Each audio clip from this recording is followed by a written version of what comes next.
Hello dear learners, मैं आपको preposition ऐसे तरीके से सिखाने जा रहा हूँ जैसे पहले ना कभी आपको किसी ने सिखाया है और ना सिखा पाएगा। तो सबसे पहले अपने दिमाग की सारी खिड़कियां दरवाजे खोल लो और फिर इस वीडियो को बड़े ध्यान के साथ देखो। तो देखो, मैं मानता हूँ कि अगर हम किसी भी टॉपिक के नाम को ही अगर एकदम अच्छे तरीके से समझ गए ना, तो हमारा 50 से 60% तक काम वहीं खत्म हो जाता है। इसलिए सबसे पहले हम इस प्रेपोजिशन शब्द का अर्थ क्या होता है, ये समझ लेते हैं। तो प्रेपोजिशन जो शब्द है ना, ये दो शब्दों से मिलकर बना है। पहला शब्द है प्री, जिसका मतलब होता है पहले, और दूसरा शब्द है पोजीशन, जिसका मतलब होता है जगह या स्थान। इन दोनों को जोड़कर बनाया गया है प्रेपोजिशन।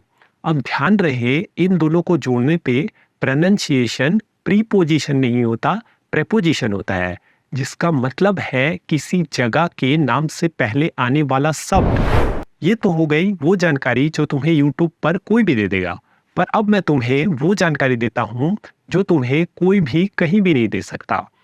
कि प्रेपोजिशन सिर्फ किसी जगह के नाम से पहले आने वाला शब्द नहीं है, ये डायरेक्शन के पहले भी आता है और टाइम के भी। मीन्स प्रेपोजिशन से हमें मेनली तीन चीजों का पता चलता है: टाइम, प्लेस और डायरेक्शन। अब तुम सोचोगे कि किसका टाइम, किसका प्लेस और किसका डायरेक्शन, तो इसका जवाब है नाउन और प्रोनाउन का टाइम, प्लेस और डायरेक्शन। अब अगर नाउन और प्रोनाउन सही तरीके से सीखना हो तो मेरा चैनल चेकआउट करो। अब टॉपिक पे आगे बढ़ते हैं। अब प्रेपोजिशन को एक लेवल ऊपर ले जाके समझते हैं। मान लो प्रेपोजिशन एक पेड़ है और टाइम, प्लेस और डायरेक्शन इसके तीन तने हैं।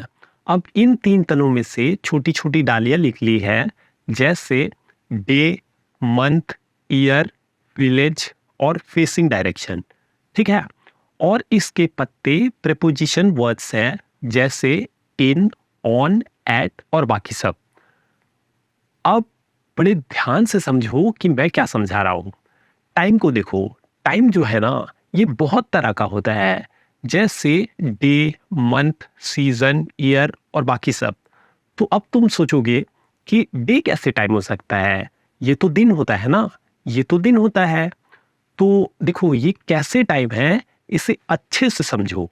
लोगों ने नियुक्त किया है कि इतने से इतना टाइम गुजरने पे हम उसे डे कहेंगे। वैसे ही मंथ का भी, कि इतने से इतना दिन गुजरने पे हम उसे मंथ कहेंगे। वैसे ही सीजन, ईयर और बाकी सब का भी। समझ में आया?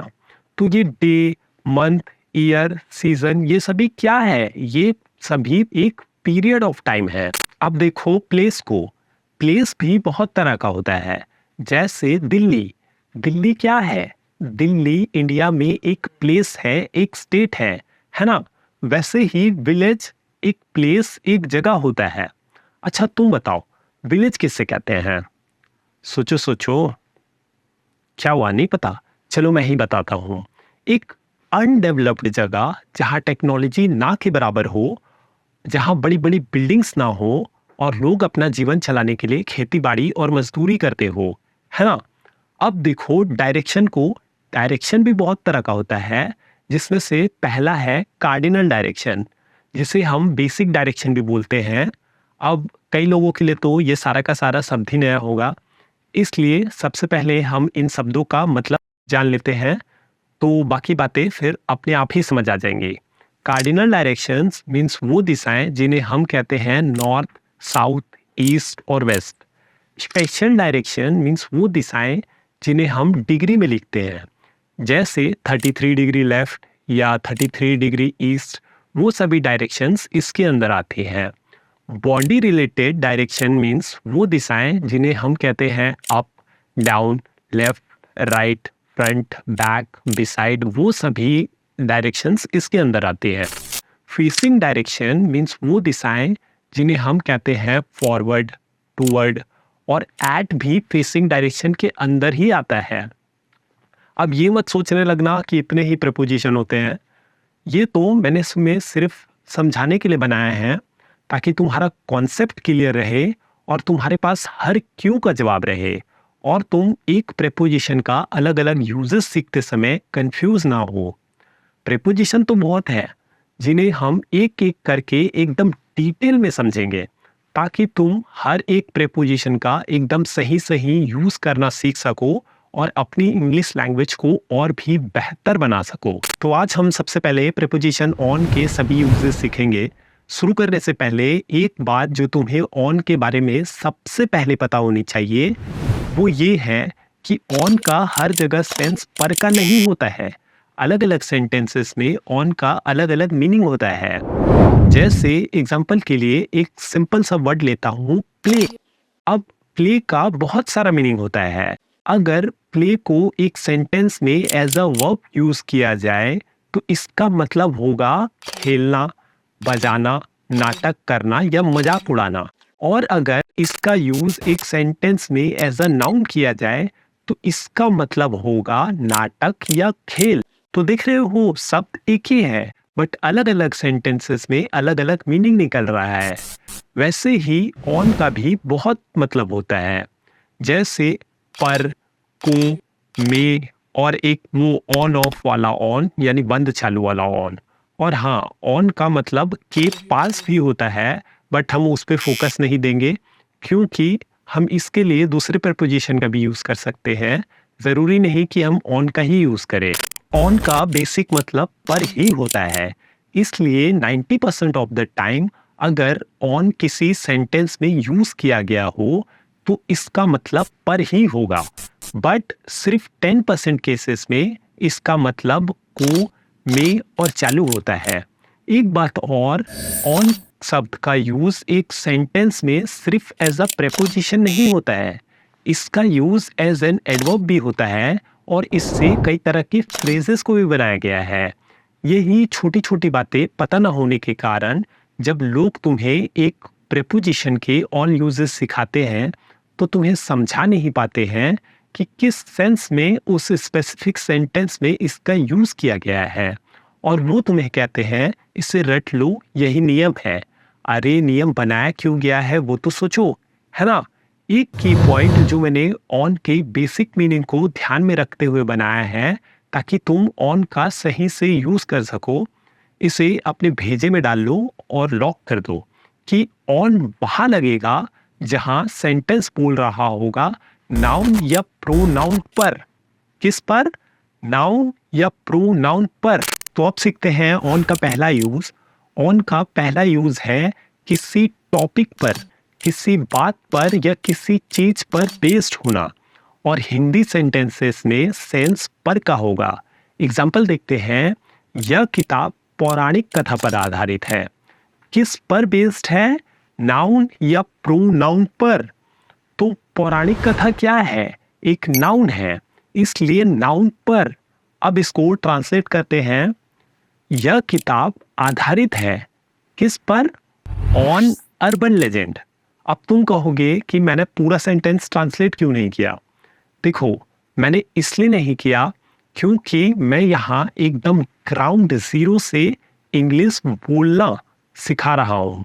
इसलिए जब तक मैं तुम्हें इंग्लिश के सेंटेंसेस बनाना ना सिखा दूं, तब तक हम उतना ही पार्ट ट्रांसलेट करेंगे जितना हमारे लिए ज़रूरी है। अगर हाई लेवल के हो तो खुद ही ट्रांसलेट कर लो, और नहीं तो जब मैं तुम्हें सेंटेंस कैसे बनता है ये सिखा दूंगा तब फिर से इस वीडियो को देखना और खुद ट्रांसलेट करना, ठीक है। और वैसे भी ये ज़रूरी नहीं है कि अगर हम इंग्लिश बोलना सीख रहे हैं तो इंग्लिश के सेंटेंस ही एग्जाम्पल मिले। अब एक और एग्जाम्पल देखते हैं, फिर हम ऑन का नेक्स्ट यूज सीखेंगे। एग्जाम्पल है, ये बंदा प्यार पर घंटों बातें कर सकता है। अब जिसको प्यार शब्द से नफरत हो वो यहाँ पे पॉलिटिक्स शब्द का यूज करे। देखो, किस पर? प्यार पर, यानी बात का टॉपिक जब प्यार यानी लव होगा ना, तब ये बंदा घंटों बातें कर सकता है। और लव क्या है? एक तरह की फीलिंग का नाम है, यानी लव नाउन है। अब इसको ट्रांसलेट करते हैं। ये बंदा घंटों बातें कर सकता है किस पर? On love. समझ में आया? एक बात और जान लो, भले ही हम प्रेपोजिशन पढ़ रहे हैं पर अभी जो हमने ऑन का यूज सीखा ना, वहाँ पे on as a preposition use नहीं हुआ है, वहाँ पे on as an adverb use हुआ है। और वो कैसे, बड़े ध्यान से सुनो। हर वो शब्द या लाइन जो किसी वर्ब, एडजेक्टिव या फ्रेज के बारे में एक्स्ट्रा जानकारी दे, वो शब्द या लाइन एडवर्ब होता है। अब अगर एग्जाम्पल लिखा हो तो ध्यान से समझने की कोशिश करो कि वहां पे ऑन कैसे एज एन एडवर्ब यूज हुआ है। मैं नहीं बताऊंगा, और वैसे भी एडवर्ब पता करने का तरीका तो मैंने बता ही दिया। अब खुद का दिमाग भी यूज करो, थोड़ा जंग लगाओगे क्या उस पे। अब आते हैं ऑन के दूसरे यूज पे। ऑन का दूसरा यूज है किसी स्पेसिफिक डे पर, जो कि साल में सिर्फ एक ही बार आता हो, जैसे anniversary, birthday, Christmas, wedding, funeral etcetera. और हिंदी में यहाँ भी सेंस पर का ही होगा। एग्जाम्पल देखते हैं। मुझे मेरे बर्थडे पर मनचाहा गिफ्ट मिलता है। इसे ट्रांसलेट करते हैं। मुझे मनचाहा गिफ्ट मिलता है। कब मिलता है? On my birthday. यहाँ पे भी ऑन एज एन एडवर्ब भी यूज हुआ है, ठीक है। और ये सभी बातें as an adverb, as a preposition, फलाना फलाना जो बातें हैं ना, ये सभी बातें मैं उनके लिए नहीं कह रहा हूँ जो कि अभी न्यू न्यू इंग्लिश बोलना सीख रहे हैं। ये उनको जानने की कोई ज़रूरत नहीं है। ये सभी बातें मैं जो ग्रामर का पहले से थोड़ा बहुत नॉलेज रखते हैं उनके लिए बोल रहा हूँ, ताकि वो प्रैक्टिस करते समय कंफ्यूज ना हो। अब ऑन का तीसरा यूज देखो। किसी चीज के ऊपर बट उन दोनों का सरफेस एक दूसरे को टच कर रहा हो, इसमें भी सेंस हिंदी का पर का होगा। एग्जाम्पल देखते हैं। हम पृथ्वी पर रहते हैं। इसे ट्रांसलेट करते हैं। हम रहते हैं। कहाँ रहते हैं? ऑन अर्थ, ठीक है। अब ऑन का चौथा यूज देखो। डे और डेट के साथ, बट इसमें हिंदी में सेंस को का होगा, को। एग्जाम्पल देखते हैं। वह मुझसे संडे को मिलेगा। वह मुझसे मिलेगा। कब मिलेगा? On Sunday. एक एग्जाम्पल डेट के लिए भी देखते हैं। एग्जाम्पल है क्रिसमस 25 दिसंबर को मनाया जाता है। क्रिसमस मनाया जाता है।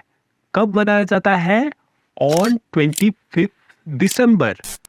अब ऑन का पांचवा यूज देखो। ऑन का पांचवा यूज है ऑन ऑफ वाला ऑन के लिए। इसमें हिंदी में सेंस चालू का होगा, चालू। एग्जाम्पल देखते हैं। लाइट्स ऑन है। इसे ट्रांसलेट करते हैं। लाइट्स है, क्या है? ऑन है। अब देखो, यहाँ पे एक मजेदार बात है। यहाँ पे on as a preposition use नहीं हुआ है।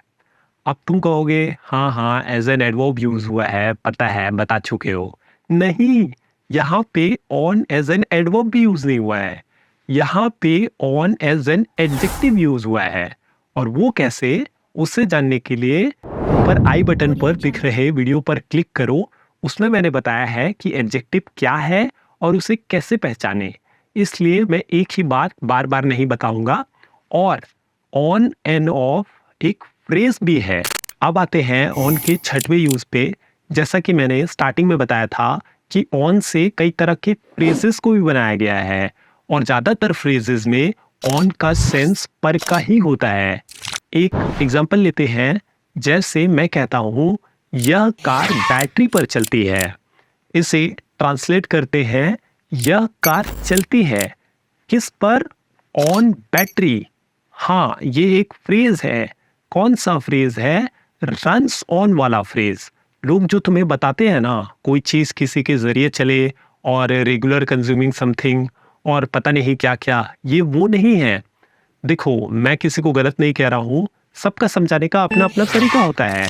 But runs on, leaves on, keep on foot, put on, ये सभी पॉइंट दे दे के अलग अलग बताने वाली चीजें नहीं है। ये सभी फ्रेज है, ठीक है। और ऑन द बस भी एक फ्रेज ही होता है। इसके बारे में मैं एक्स्ट्रा जानकारी इनके वीडियो में दूंगा। लोग जो तुम्हें ऑन के 15-20 यूजेस बताते हैं ना, वो सब के सब इन 5-6 यूजेस के अंदर ही आते हैं। ध्यान से समझने की कोशिश करो, तब पता चलेगा। इसी के साथ आपका प्रेपोजिशन का कॉन्सेप्ट और एक प्रेपोजिशन ऑन का खेल हुआ यहीं पे खत्म। नेक्स्ट वीडियो पे हम किसी और प्रेपोजिशन का टेटुआ दबाएंगे। जाने से पहले अगर आप इंग्लिश बोलना सीख रहे हैं या सीखना चाहते हैं तो स्क्रीन पर दिख रहे वीडियो पर क्लिक करिए। मेरा यकीन मानिए आपकी जिंदगी बदल जाएगी इस वीडियो को देखने के बाद। तो जल्दी मिलते हैं नेक्स्ट वीडियो के साथ। Till then keep grinding.